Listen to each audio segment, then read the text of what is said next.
Koordinator Pangan Saudara Mulyadi Jayabaya,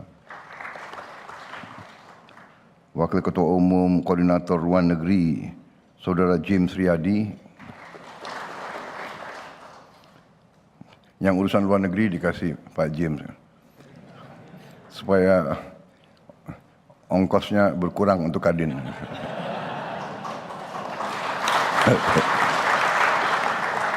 Soalnya pakai pesawat sendiri. Wakil Ketua Umum Koordinator Infrastruktur dan Pembangunan Kewilayahan Saudari Karmelita Hartoto.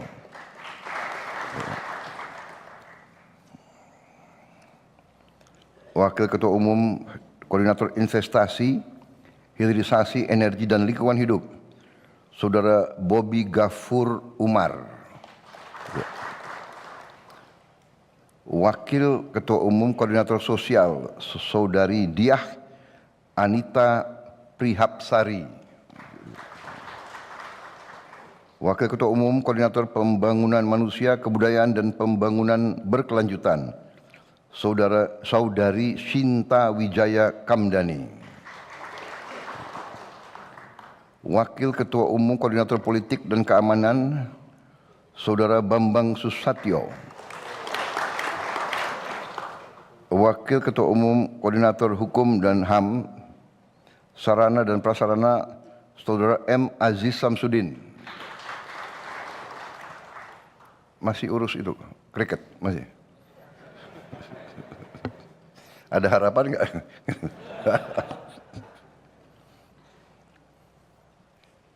Hobinya sama soalnya. Wakil Ketua Umum Koordinator Pembangunan Ekspor Saudara Juan Permata Adoe. Juga hadir di sini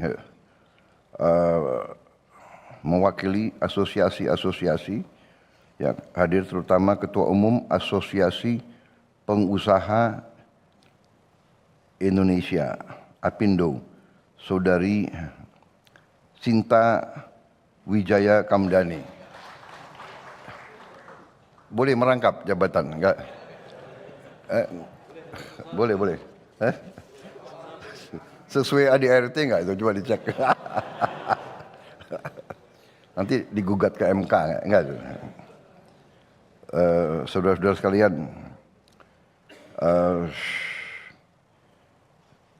Kepala Badan Ekosistem Digital Saudara Firly Ganinduto, Kepala Badan Pengembangan Kawasan Properti Terpadu Saudara Budiarsa Sastrawinata,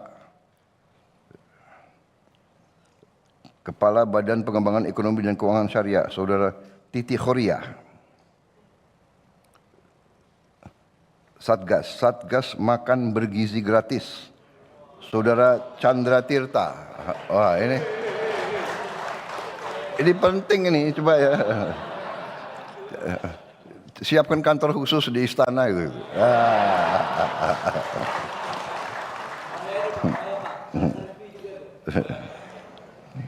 Satgas Kesehatan Saudara David Utama. Saudara David. Kadin daerah. Saya bacakan satu-satu ya, nggak apa-apa kan? Waktu kan longgar kan? Nggak dibatasi ya? Nggak. Saskap izinkan. Aku diatur-atur. Ketua Umum Kadin Bangka Belitung Saudara Richie Glenn Yapranadi. Ketua Umum Kadin Bali Saudara Imade Ariandi.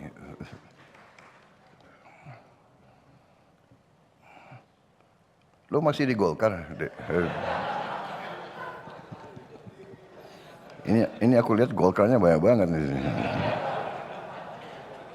Enggak apa-apa.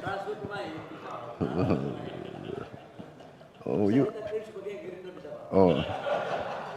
Kau dulu Kadin juga kau ya? Hit me. Ketua Umum Kadin Bengkulu Saudara Yoga Mirza Pratama. Sama. Caretaker Kadin Gorontalo, Saudara Yuliandri Darwis. Terima kasih. Ketua Umum Kadin Jambi, Saudara Usman. Terima kasih. Ketua Umum Kadin Jawa Barat, Saudara Almer Faik Rusdi.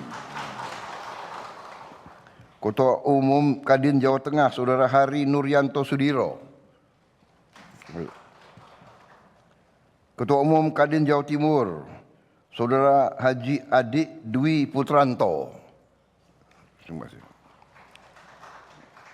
Ketua Umum Kadin Kalimantan Barat, Saudara Arya Rizky Darsono.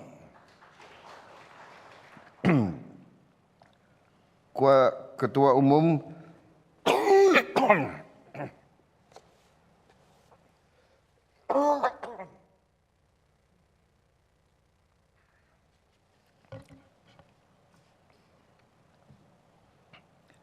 Kadin Kalimantan Tengah, Saudara Haji Rahmat Nasution Hamka. Ketua Umum Kadin Kalimantan Timur, Saudara Putri Amanda Nura Madani.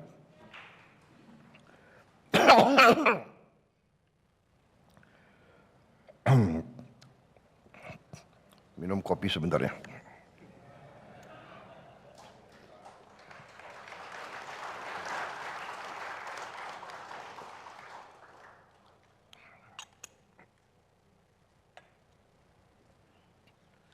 Saya sudah diminta kalau turun jadi presiden, jadi brand ambassador untuk industri kopi Indonesia. Biar dapat supply kopi terus-menerus.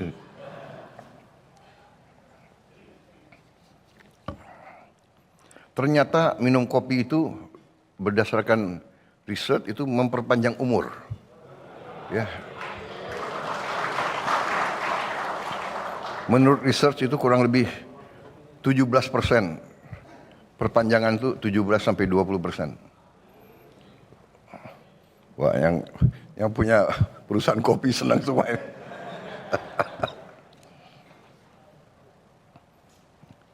Ketua Umum Kadin Kalimantan Utara, Saudara Kilit Laing. PLT Ketua Umum Kadin Lampung, Saudara Romi Junanto Utama. Ketua Umum Kadin Maluku Utara, Saudara Muksin Talib.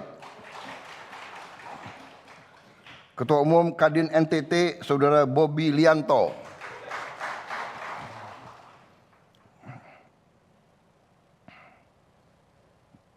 Bobby kalau nggak salah Gerindra ya, bukan?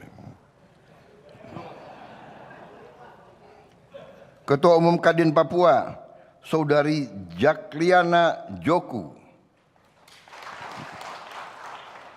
Ketua Umum Kadin Papua Barat, Saudari Suryati Faisal. Caretaker Kadin Papua Selatan, Saudara Widianto Saputro. Ketua Umum Kadin Rio, Saudara Masuri. Ketua Umum Kadin Sulawesi Barat, Saudari Zanet Raudatul Jannah. Ketua Umum Kadin Mamuju Tengah, Saudara Fajri Kadri Taslim. Ketua Umum Kadin Sulawesi Selatan, Saudara Haji Andi Iwan Darmawan Aras.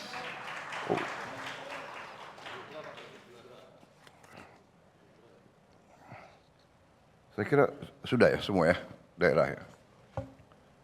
Ya ini banyak sekali wakil-wakil ketua umum.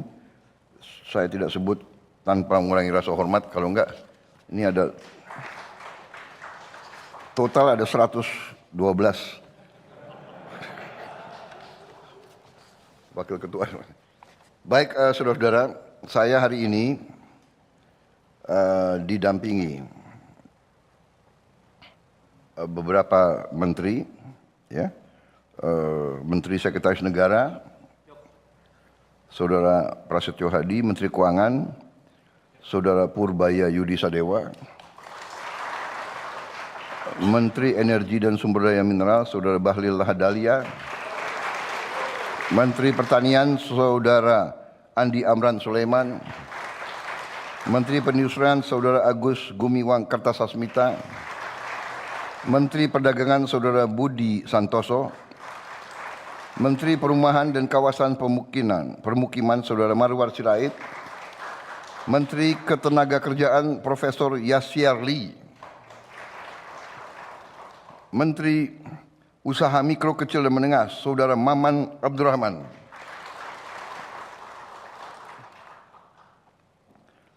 Penasihat Khusus Presiden Bidang Komunikasi dan Media, Saudara Hasan Nasbi, Kepala Badan Pengaturan BUMN, Saudara Doni Oskaria, sekaligus COO dari Danantara, ya. Kepala Badan Komunikasi Pemerintah, Saudara Muhammad Kodari, Wakil Menteri Investasi dan Hilirisasi, Saudara Todotua Pasaribu, Wakil Menteri Kelautan dan Perikanan Laksamana TNI Purnawirawan Didit Herdiawan, Sekretaris Kabinet RI Letkol Infantri Teddy Indra Wijaya, Chief Technology Officer Danantara Profesor Sigit Puji Santosa, Menko Perekonomian sedang izin di luar daerah, Menteri Investasi dan Hilirisasi Saudara Rosan Perkasa Ruslani ada tugas ke luar negeri. Jadi saudara, tentunya kita selalu memanjatkan puji syukur kehadirat Tuhan Maha Kuasa, Maha Besar, yang memiliki sekalian alam, atas segala karunia, berkah, kedamaian yang masih diberikan kepada kita, kepada bangsa kita, juga atas kesehatan dan nafas yang masih diberikan kepada kita, sehingga kita dapat berkumpul hari ini di Istana Negara ini. Saya juga ingin ucapkan terima kasih atas kehadiran saudara-saudara di sini. Waktu saya dilaporkan bahwa Kadin ingin datang, saya bilang ini sangat penting dan saya prioritaskan untuk menerima saudara-saudara.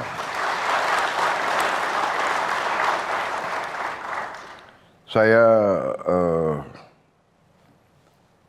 memandang bahwa usaha nation building, usaha pembangunan bangsa adalah satu proses yang sangat panjang. Maaf, saya tidak sebut Menteri Koperasi tadi. Oh, sorry. Menteri Koperasi Saudara Ferry Juliantono. Sorry. Aku lihat mukanya ada di situ. Sorry. Aku tadi slip. Minta maaf ya. Masalah nation building, masalah pembangunan bangsa memang adalah proses yang sangat panjang, sangat berat. Dan dalam proses ini sejarah peradaban manusia mengajarkan kepada kita bahwa ekonomi tidak bisa dipisahkan dari politik, dari budaya,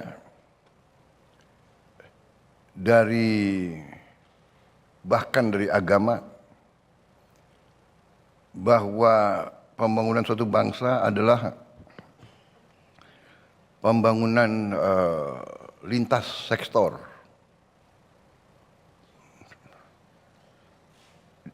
Karena itu nation building memerlukan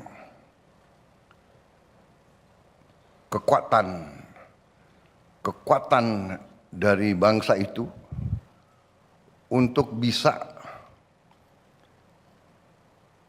dikerahkan, untuk bisa dipersatukan, sehingga bangsa itu dapat memanfaatkan semua sumber daya yang ada di bangsa itu. Ini adalah masalah sejarah. Kita tinggal belajar dari sejarah. Ya. Dalam sejarah peradaban manusia kita bisa jelas lihat mana bangsa yang berhasil dan bangsa yang gagal. Bangsa yang gagal disebut failed state. Ya. Failed state, negara gagal. Punya sumber daya, tapi gagal. Apalagi tidak punya sumber daya dan tidak punya kelebihan-kelebihan lain. Yang terutama yang kita belajar adalah memang perlunya suatu sinergitas antara elit. Perlunya ada kerjasama, kolaborasi. Semua bangsa yang berhasil, elitnya bisa kerjasama. Semua negara yang gagal, elitnya ribut. Apa yang kita maksud dengan elit? Elit adalah unsur pimpinan. Jadi elit bangsa adalah elit politik, elit ekonomi, elit intelektual, elit agama, elit budaya, elit seni, elit produsen, elit buruh. Ini semacam matriks. Ini semacam apa ya? Ini kalau AI kan ada data yang dikumpulin. Tinggal kita buka saja. Tunjukin kepada saya negara mana yang berhasil kalau elitnya ribut terus. Jadi saya sangat terima kasih. Saya sangat gembira saudara-saudara. Dari awal pemerintah yang saya pimpin, saudara menunjukkan niat ingin bekerja sama dan ingin berjuang bersama untuk kebaikan seluruh bangsa dan negara.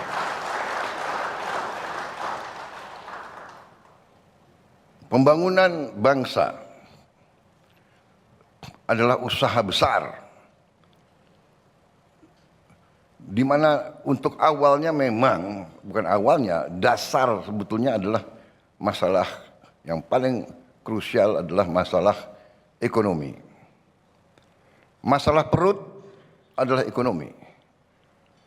Paling dasar, Anda sudah tahu, kalau saya bicara udah berapa puluh tahun, pasti saya bicara masalah pangan, masalah perut. Karena ini pelajaran ribuan tahun sejarah. Alhamdulillah, kita sudah capai dalam waktu yang singkat ketahanan pangan, swasembada pangan. Di luar dugaan banyak orang, bahkan banyak yang tidak percaya sampai sekarang. Tapi alhamdulillah, ini adalah hasil real. Ini yang membuat kita percaya diri, confident. Apapun terjadi, kita yakin kita bisa jamin makan untuk bangsa Indonesia. Dan ini prestasi, bukan prestasi yang gampang. Bukan prestasi yang gampang. Ternyata swasembada pangan baru kita alami hanya beberapa tahun, sekian puluh tahun yang lalu. Sekarang kita mencapai itu.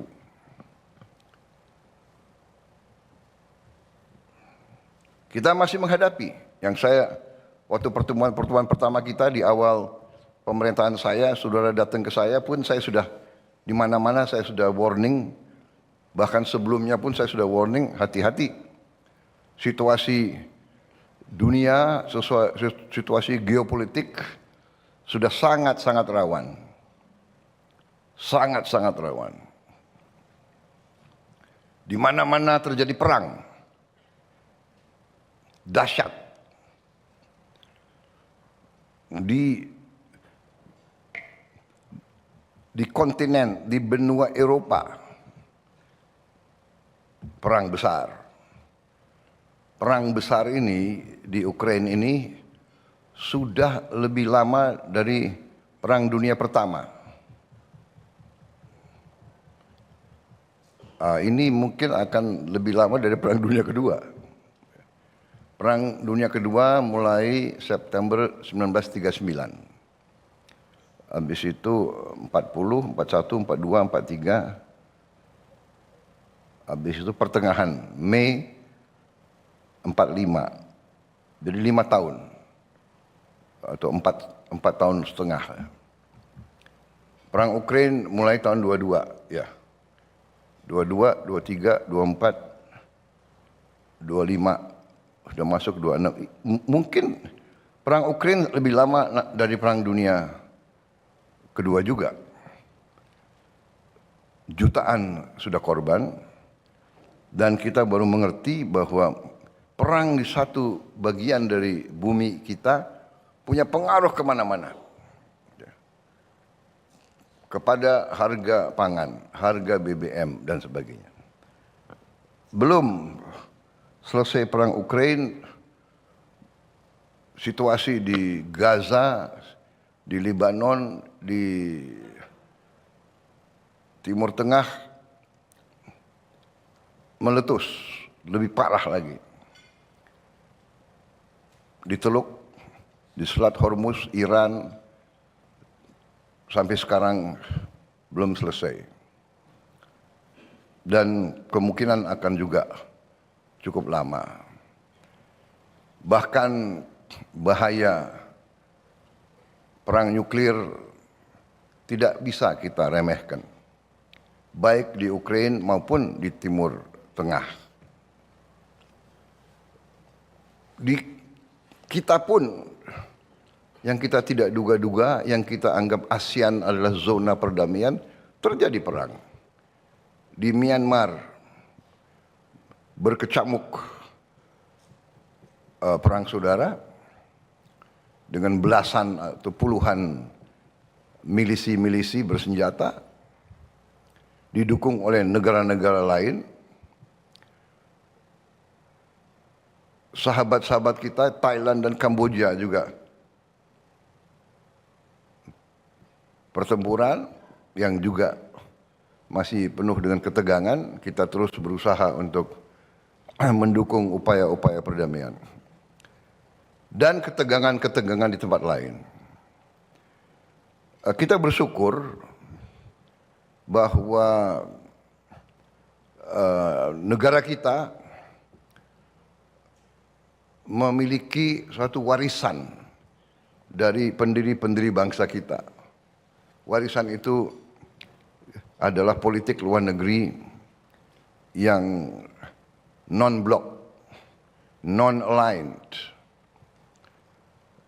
yaitu kita tidak ingin bergabung dengan blok fakta militer apapun. Dan kita sadar, dan saya juga sudah kumandangkan dari awal saya dilantik, bahwa politik luar negeri Indonesia sekarang adalah ingin menjadi tetangga yang baik, the good neighbor. Our policy is the policy of the good neighbor. We want to be a good neighbor. Saya berusaha memperbaiki semua hubungan dengan semua tetangga kita. Saya berusaha untuk rekonsiliasi. Saya berusaha untuk memberi pendekatan. Ya, kita banyak, Asia Tenggara ini banyak bekas jajahan. Karena bekas jajahan, warisan, pertikaian perbatasan dari zaman kolonial ratusan tahun seolah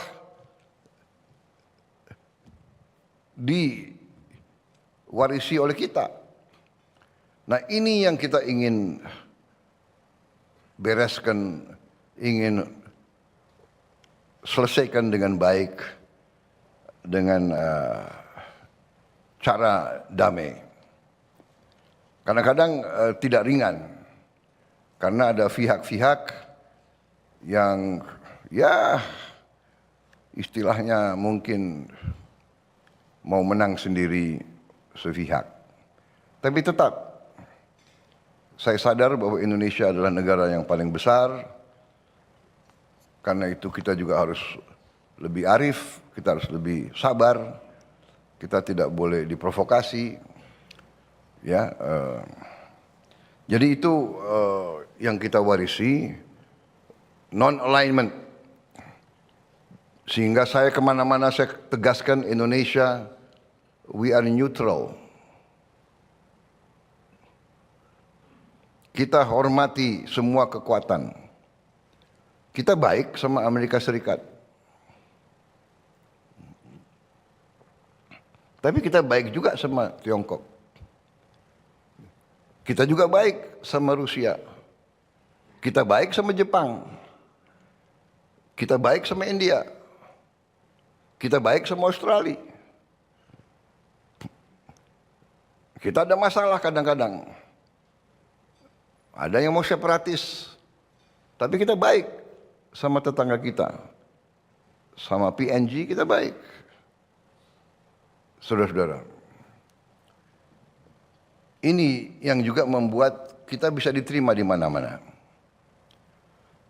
Bahkan kunjungan saya terakhir di Korea Selatan, di Seoul, Presiden Korea Selatan, Presiden Republic of Korea, ya kan, minta kepada saya, bisa nggak saya berkunjung ke Korea Utara untuk membuka semacam dialog. Saya bilang, saya dengan hormat, dengan rela, kalau Yang Mulia minta saya untuk ke Korea Utara, saya akan berangkat.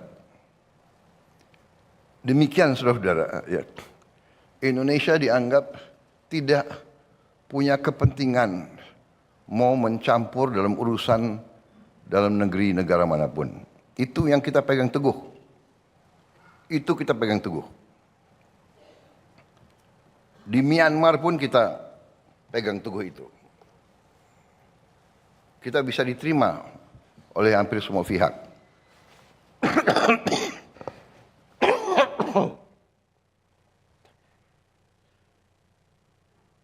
Jadi saudara-saudara, ini situasi global. Situasi global sangat rawan. Tapi tidak ada gunanya kita panik. Tidak ada gunanya kita ketakutan. Tapi juga membuat kita harus lebih sadar, bertindak, berkata, bertutur kata, harus dengan kearifan, harus dengan kebaikan. Dan kita waspada, karena memang kita negara sangat besar, kita negara sangat kaya. Hukum manusia, hukum alam, ya,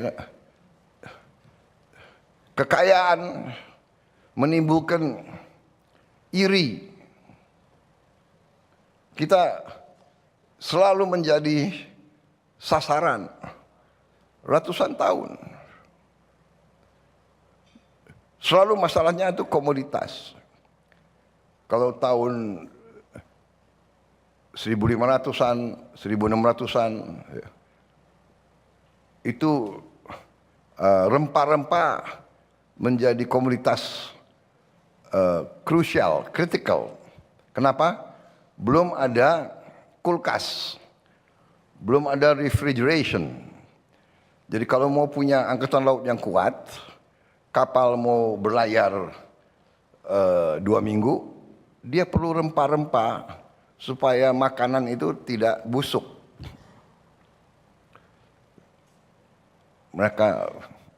Dan dia butuh kayu. Kayu-kayu yang cocok untuk di laut. Ada di Nusantara ini. Jadi mereka semua cari kita, Nusantara ini, untuk rempah-rempah dan untuk kayu. Karena angkatan laut waktu itu kapal-kapalnya dari kayu. Untuk jadi superpower, angkatan laut harus sangat kuat. Dulu nggak ada pesawat terbang. Nah, ini yang kita tidak sadari, atau kita sadari tapi kita mungkin nggak mau belajar. Jadi, saudara-saudara, ini bisa juga dikatakan the curse, ya, orang yang diberi atau negara ataupun kawasan di bumi yang diberi sumber alam yang begitu kaya sering menjadi sasaran. Kenapa ribut di Timur Tengah? Timur Tengah banyak gas, banyak minyak, dan banyak mineral-mineral lain. Berkecamuklah perang sudah ratusan tahun di situ. Saudara-saudara, jadi Diveda et Impera itu bukan tulisan di buku-buku sejarah, itu nyata. Nyata. Diveda Impera nyata. Jadi saudara-saudara, ini saya dengan panjang lebar saya tekankan kembali ke saudara karena apa yang kita bahas sedang terjadi di depan mata kita. Tiap sore, tiap malam kita lihat dalam berita-berita eskalasi, eskalasi, eskalasi. Dikatakan bahwa Iran sudah punya senjata nuklir. Sekarang Saudi Arabia ingin juga punya senjata nuklir. Kalau Saudi Arabia ingin punya senjata nuklir, tidak menutup kemungkinan Emirates juga mau punya senjata nuklir.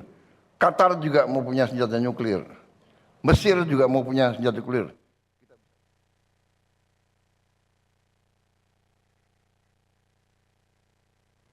Bangsa Indonesia harus berdiri di atas kaki kita sendiri. Dan di situ elemen utamanya adalah swasembada pangan, swasembada energi, pangan dan energi harus kita mandiri. Saudara-saudara, percaya kita berada di jalan